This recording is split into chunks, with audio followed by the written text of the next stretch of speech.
Today I'm going to show you how to make delicious soul food pig feet in a pressure cooker. Yes, I'm using my Instant Pot to shave off hours of the usual cooking time for pig feet. I also paired it with some white rice and coleslaw, which is traditional. This is a Southern delicacy, but not everyone in the South eats this.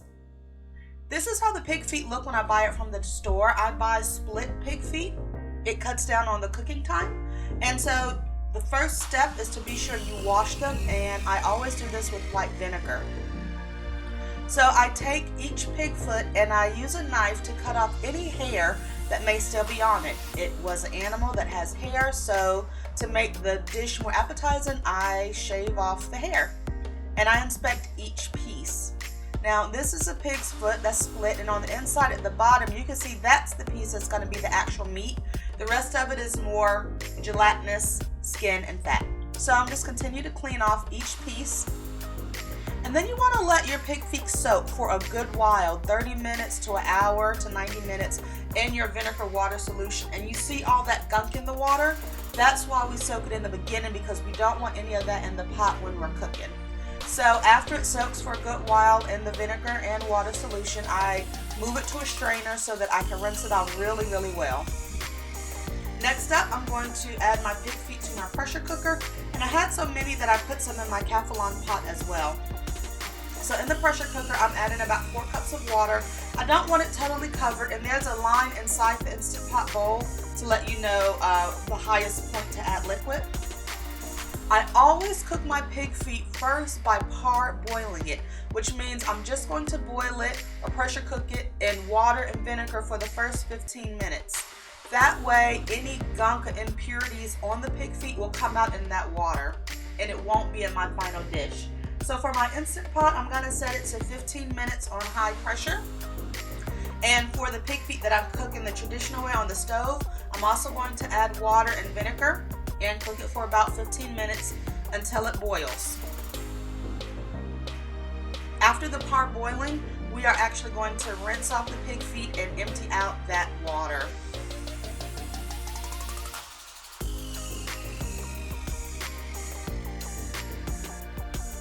This is my Teflon pot that I love. I'm extra, so I'm showing you the name on the top, but I love this set.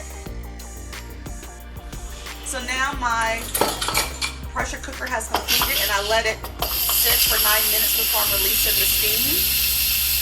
That's the sound you hear. And I use a spoon to do this because I was so paranoid about that steam getting in my hand, but it's not so bad. So now you can see that my pig feet have been boiling on the stove. And if you look down in the pot, you can see the fat in it and some impurities as well. That's not clear water anymore. So I'm pouring this into the sink, and you can see how that meat is starting to pull away from the bone even after just 15 minutes in the Instant Pot. But again, I'm going to rinse these off. I'm going to rinse them off well.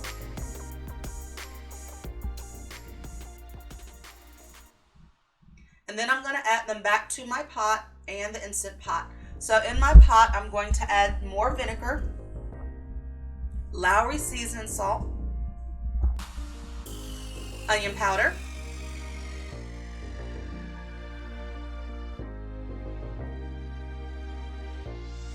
garlic powder.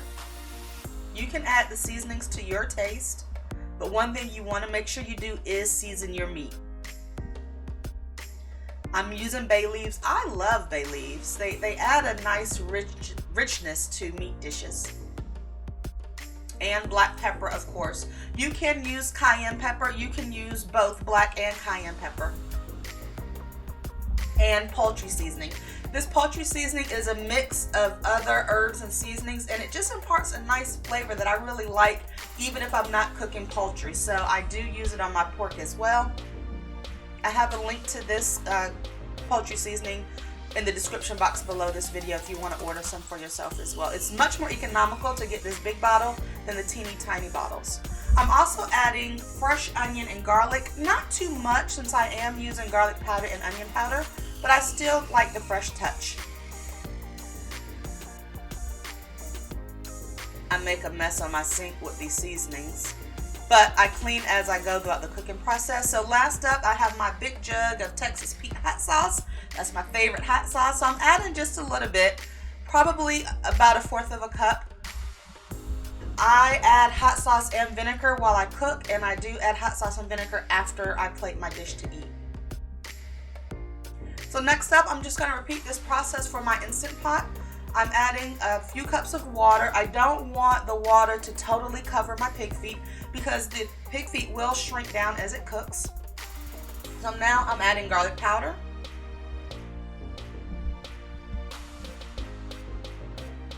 black pepper,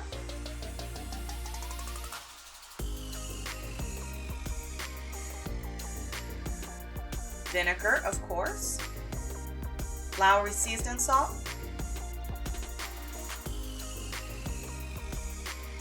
poultry seasoning,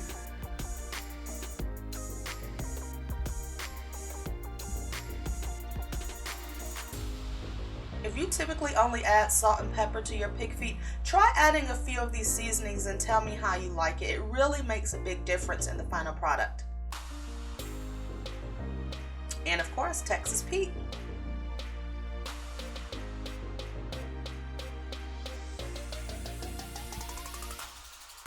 I'm going to put the lid back on, and I'm going to set this to cook at high pressure for about 30 to 35 minutes. Yes, that's all it's going to take to get these pig feet to be tender in a pressure cooker. But different people like their pig feet cooked to different doneness. So the first few times you do this in a pressure cooker will be an experiment for you. If you do it for 35 minutes to begin with and you find it's not cooked enough, you can put it in there for another 15 to 20 minutes, or even take it out and stick it in the oven. So this is how the pig feet on the stove look that have been boiling. It's been about an hour. On the stove, cooking pig feet takes about 3 hours, but I'm actually going to take these out and bake them. So now my pig feet have stopped and the timer has been going for about 15 minutes for natural release. I turn the lid to let out all of the steam and get my finished product. Pig feet in under an hour. It doesn't look too appetizing unless this is a delicacy that you enjoy. So here are my pig feet. I put them in a pan and I made sure they had ample seasoning, and I stuck them in the oven to stay warm and cook down a little bit more. Of course, I made me some rice in my Aroma rice cooker. I also made some coleslaw just with store mix, and I added mayonnaise and some seasonings and scallions for flavor and taste. This is a wonderful southern dish. Thank you for watching my video. Please subscribe to my channel, and I'll see you next time.